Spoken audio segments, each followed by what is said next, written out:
Why was the virgin birth story created? The entire blueprint of a virgin birth in the Christian Bible is birthed from a misappropriation of Isaiah chapter 7, verse 14. This is where the Christian authors cite a false fulfillment and claim it was a prophecy of the birth of Jesus.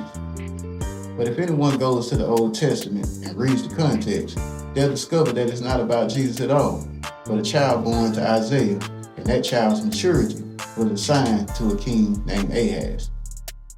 But this is the purpose of that story's creation.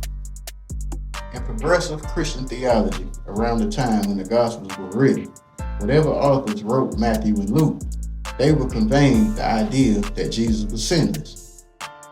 The first actual book that was written in the New Testament was the Gospel of Mark.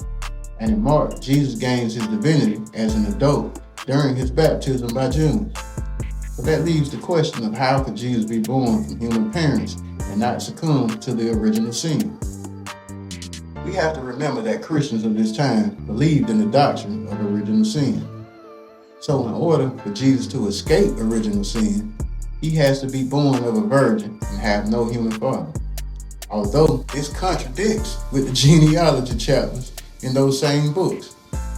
Because now you're trying to tie Jesus to the genealogy of Joseph, who's not his actual human father, which would prove his tribal identity to the line of David. And the genealogy of Mary and Matthew only proves that Jesus would be Jewish.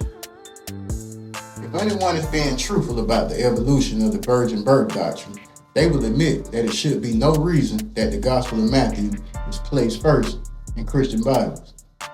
But this was done deliberately, so that by the time you get to the book of Mark, you will read Jesus' childhood story from Matthew into what you're reading in Mark.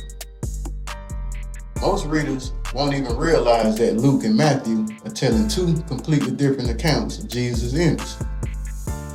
Did Jesus get hid in Egypt because Herod is trying to kill all newborns? Or did Jesus stay in Jerusalem and visit the temple yearly, debating with the rabbis until he's a teenager? I challenge anyone who watches this video to go compare the childhood of Jesus in both Matthew and Luke, and I promise you that you will never see the Christian Bible the same. Cello the Great.